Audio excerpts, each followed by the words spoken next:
Okay, hello everyone. Good evening and welcome to our midterm review for our film class, Understanding Movies, the American Cinema.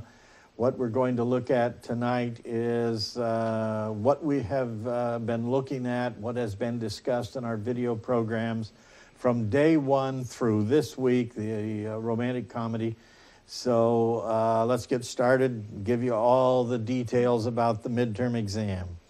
It is or will run for 1 week only. It starts Thursday and it'll run through November 2nd. So you do have a week to find a time to do it. And as I always say, consult with the testing lab, which is where it will be held. The Instructional Testing Services is what it's called.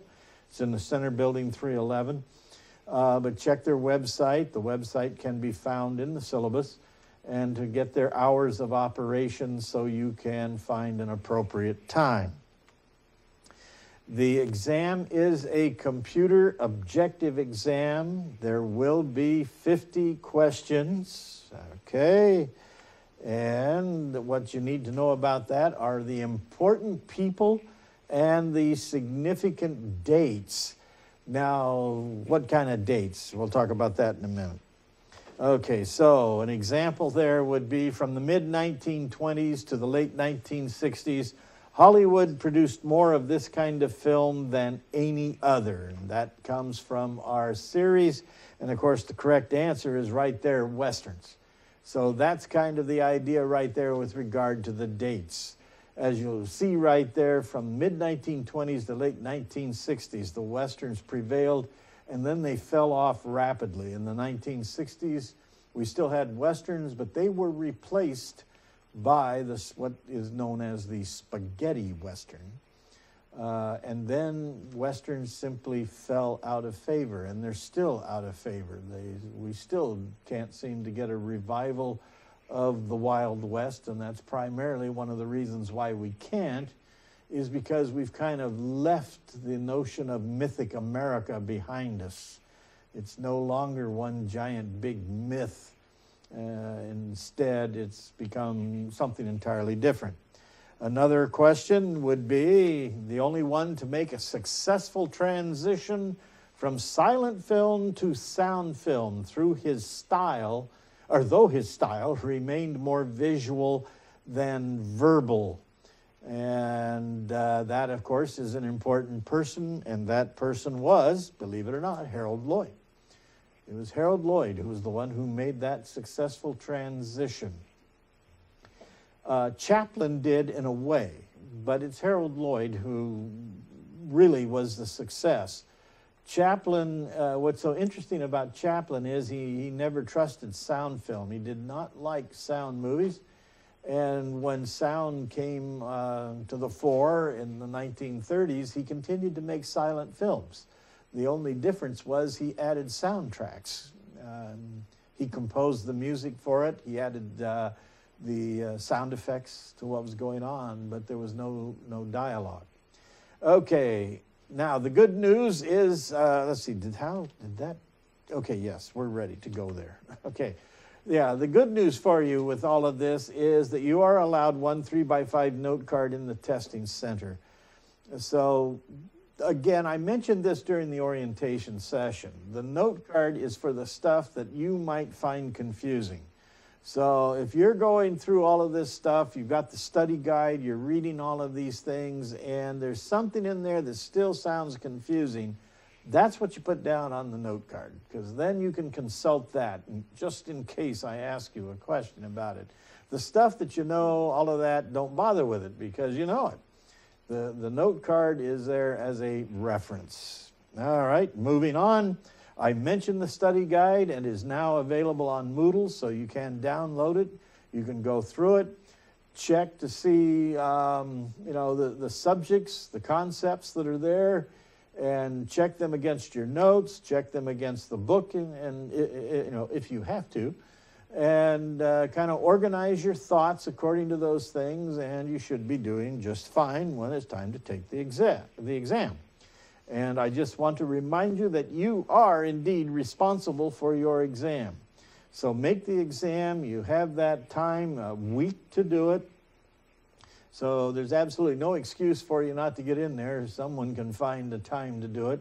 And it won't take you that long. I don't know how long it actually takes. They don't send me all of these things, but it's probably no more than an hour to get through it. And I think that's stretching it. And that's, so anyway. All right, moving on. There will be no makeup examinations unless, of course, you've been attacked by some Martian or Jack the Ripper or somebody like that and you're in the hospital, then we'll make arrangements. But outside of all of those kinds of things, no. Don't say I can't do it because I just didn't feel like taking the exam. Aha, you laugh and think that no, I actually had someone tell me the one time. He said, can I take the exam now? And I said, why didn't you take it then? Well, I didn't feel like it. Yeah, I don't know how to answer that guy. Okay, the exam will cover material in the classic Hollywood style through the romantic comedy, as I just said. So let's take a look at what was involved in the first couple of weeks. The first thing is you have an overview of the American movie industry, and what is important here is that it was an oligopoly. It was involved in production of films, in the distribution of films, and the exhibition of films. In other words, they made films, sent them to companies in local cities that then sent the film physically to a theater that was owned by a studio, and the public got to see it. And also, the second thing behind this overview of the American movie industry is that the industry used genre, which we'll talk about in a moment, to minimize financial risk. Again, the reason for that is if people like we mentioned earlier, a Western, if people like seeing what they called odors, if they like seeing those, they've seen one, they'd probably like to see another one, and so we'll continue to make those because we're bound to make movies. And B movie studios, the lower end, the ones that existed in a place called Gower Gulch in Hollywood, these minor studios, many of them, that's exactly what they produced because they knew they'd get a return on their investment. And so that's when we get a lot of those B Westerns. John Wayne started in those, and they're very interesting types of Westerns. Anyway, moving on. The history of the motion picture. The early projection technology. Okay, that's key innovations in individuals. I mean, the early projection technology is things like kinetoscopes and all of that. There's various kinds of things, the magic lanterns and all of that. And the idea of persistence of vision. That's the idea that we have a series of still frames in sequence that run through a projector and give you the illusion of movement. And in the silent era, it was roughly 16 to 18 frames per second. They were never that precise, a lot of it being because of the hand cranking of cameras. But 18 frames or so forth for silent film, which was finally standardized at 24 frames per second because of sound. When they went to sound, in order to maintain fidelity, in order to maintain a good soundtrack, something that sound right, sound normal, they standardized it at 24 frames per second. So what we have pretty much for the most of the history of Hollywood is 24 frames per second, and that means there were 24 sequential frames gone through a camera in 1 second to create movement that also created for us normal sound. Understand kind of the Nickelodeon era, the idea that we're now showing movies in the beginning. They're kind of a novelty item. You put a nickel in and you watch a little movie in this little machine. Then it turns into a projected thing where it's a group activity. The MPPC, that's the Motion Picture Patents Company, that's Edison's group, that were in existence from 1908, 1915. And then, of course, when movies really take over, you have the movie palace. These huge, giant exorbitant, I mean, just overwhelming opulence of movie palaces in which you pay your 15 cents and sit in this giant palace that itself could be a movie set and watch movies. And moving on, the classical narrative style. Okay, they spent a lot of time on this. And this is the ways in which cinematic stories are told. So when we look at Hollywood films, they tell stories this way. The number one is what they call equilibrium and disruption. That's rather self-explanatory.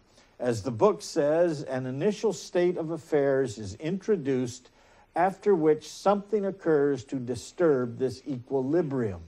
So essentially what they're saying there, as you can attest to by watching just about any movie, even today, is that it begins in equilibrium. That is, everything is balanced. It's normal. Everything is fine, no matter what it is. If it's a small town, it looks normal. Everything's fine. People go to work or whatever they do, blah, blah, blah, blah. Okay, and then something happens. Now, that can be anything. Something happens. Now, in most action-type films, that we're all accustomed to, that have car chases and that kind of stuff, it's usually a bad guy. Some kind of a person enters into this scene and disrupts that equilibrium, does something that causes chaos, all right? Or it can be, in other types of films, it can be just simply a natural disaster. Something happens, a volcano goes off, a storm comes, something of that nature, even a snowstorm that creates, a huge blizzard that disrupts everything. And even in smaller films, more intimate films, it can be everything is fine until the guy gets a pink slip and he realizes I'm out of work. And then from there, okay, our film develops.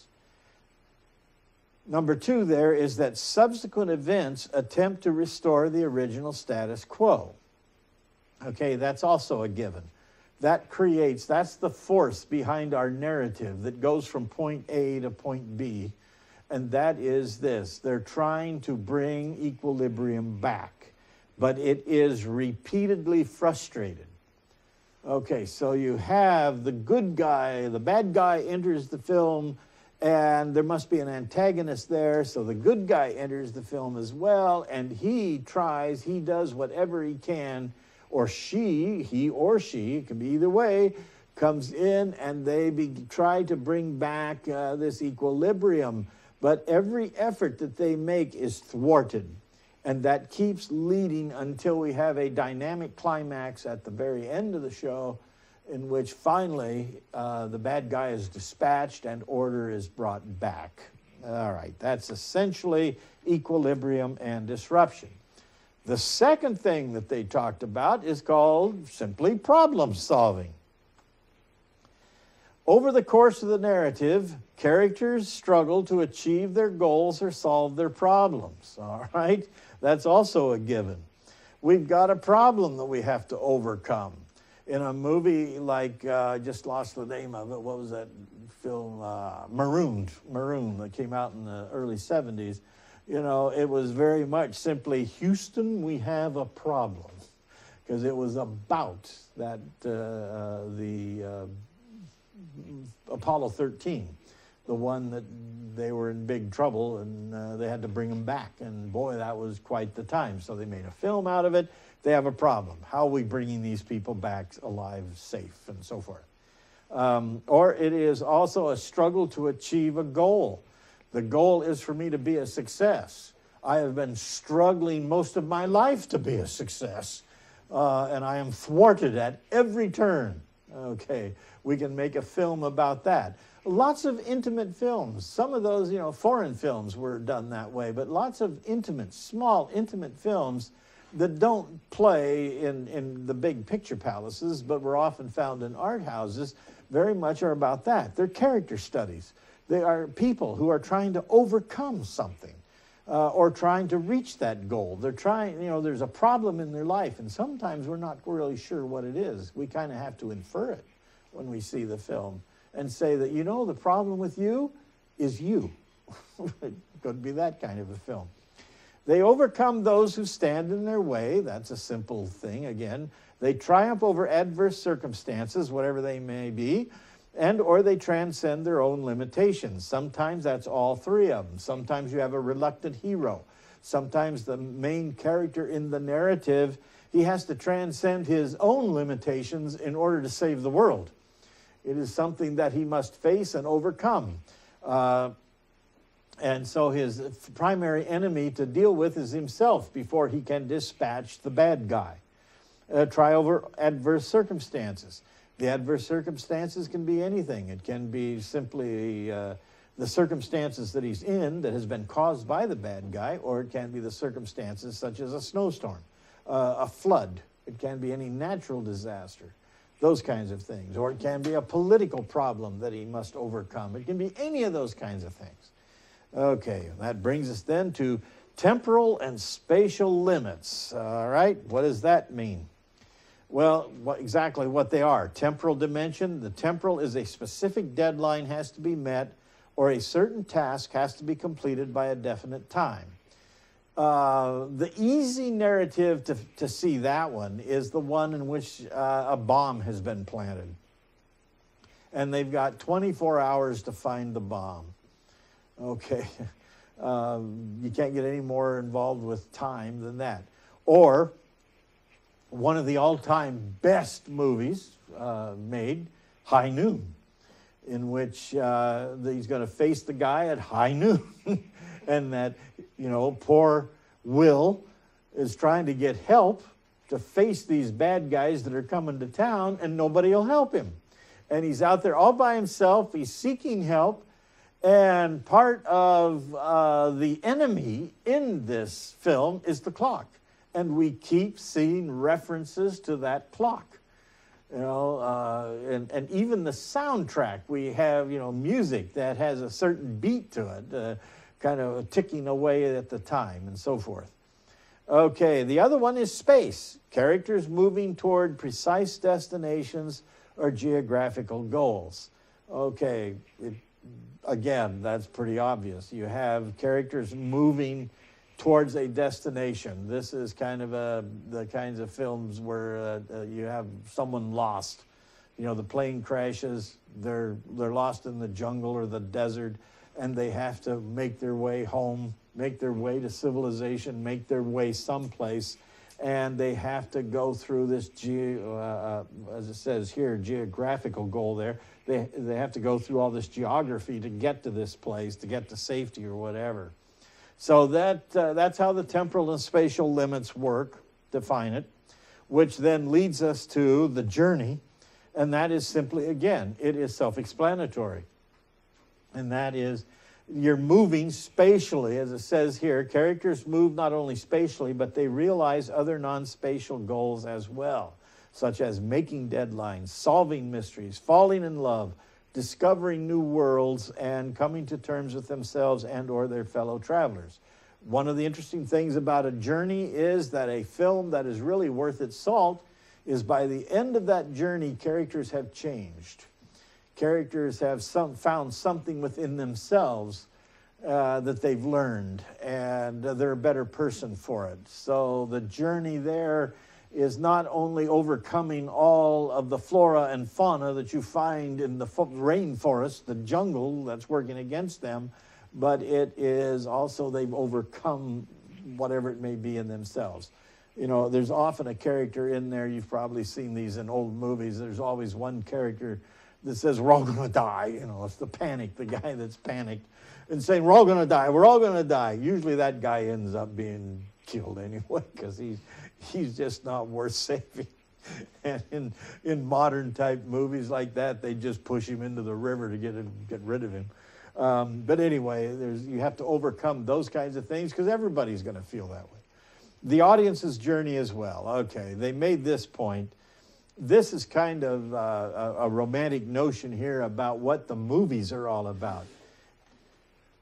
It's always going to the movies. Now, it's a different world today, but it's like going to the movies. You know, when I was a child, when I was a young man, it was always, let's go to the show. Okay, what were we going to do Friday night? You want to go to the show. We would go to this place to see this movie. So as they were saying, what we see on the screen is what we are doing at that very moment. We are looking for goals, we are participating in deadlines, and we are undertaking journeys with the rest of them. We are pretty much with the characters in that, and we have done that by simply making the effort to go to the show. So anyway, it's their romantic notion out there, and I can understand it. At least I can empathize. You know, I can feel into it, because that's what I used to do, and I used to look forward every weekend. I went. You know, I'm one of those crazy guys that I went. I mean, believe it or not, I'm old enough to remember when they changed the show twice a week. And I used to go twice a week. I'd go see the movie on Sunday, and I'd wait. I mean, they ran the movies Sunday, Monday, Tuesday. Then they'd run a movie Wednesday, Thursday, Friday, Saturday. So the weekend I spent Saturday watching that one movie, and then I go Sunday watching that other film. And at that same, I'd get 4 movies out of that, because they always had double features, plus all those little short subjects and all of those things. Okay, and then lastly, segmentation. They made a quick point about this, because it throws out Aristotle's whole notion here. It's segmentation. That's what movies are all about. It's a process of structural analysis, when we talk about this segmentation, that breaks the film down into its basic narrative units. That's exactly how movies are made, and that's exactly how we see movies. Movies as a script, if you've ever seen a shooting script, you can see that movies are broken down by scenes. And you go through scene 1, scene 2, and so forth. And within those scenes, they are broken up by shots even. So all of these things are segmented, all of these things. And you know, it's the way that films are made, you know, that save money, is if we built this huge set, and this set is only seen in, you know, scenes 1 through 20 and scenes 190 through 250. They film everything right there at that time on that set, so that they don't have to, so they can tear it down or whatever and build another set or whatever. You know, it's that kind of segmentation that you put together later to make sense out of it. The dramatic unities, action, time, and space. Most films violate those, the traditional unities, and lend themselves very much to segmentation. Okay, that's that part of it. Understand the classical film style. Understand what mise-en-scène is. Simply, mise-en-scène means putting on the scene. It's what you see within the frame. That's all it is. You don't look at things that are beyond the frame. As you can see me here right now, you know, everything is right up there within this frame. That's what you need to know. That's mise-en-scène. The camera and its movement techniques. Some directors don't move the camera. Other directors move it all the time. Today's camera work is very much screwy. Today's camera work is having jittery kind of shots all the time. And it's rapid cutting and all of that. But in the traditional narrative style, what was the movement? Why did a camera move? What was the purpose of movement? And there's different kinds of movement. The camera itself can physically move. It can move in laterally, which they would call a tracking shot, you know, or and sometimes called a dolly shot. They're interchangeable. And also it can move on the Z-axis. The camera itself moves into you. What does all that mean? The camera can remain pivoted, and it can move up and down on a tilt. It can go side by side in a pan. Those kinds of things. Lighting, the different types and the effects. Basically, you know, 3-point lighting. Remember that, 3-point lighting. That's the basic construction of a scene of any sort, is to get 3-point lighting. So know that part. The mic, sound, all the scoring, all the things that are associated with sound. Know the difference between a shot and a scene. A shot is very much, a shot is simply turn the camera on, turn the camera off. A scene is a dramatic element. Scene is a dramatic element that can have several shots in it. Scene editing It's between and within scenes. Like I just said, a scene can have several shots in it. And then we also have what we use in cutting and editing to show a transition. Most all films today use what's called a jump cut. The scene organization, whether it's linear, circular, flashback, those kinds of things. Cross-cutting. Cross-cutting is simultaneous action. That's basically what it is, just simply that. It's simultaneous action. We're cutting at this scene of a person on the railroad track that's tied up to the railroad track. We're cutting over here to a train coming down the track. We're cutting to this guy on a horse racing, and all three of those things come together, and what do we get out of it? It's happening all at the same time, all right? Point of view editing, that's simply, what's our point of view? And the 100-degree rule, that is, don't cross the line to maintain continuity, and I got to get going here. Know the studio system, the Motion Picture Patents Company.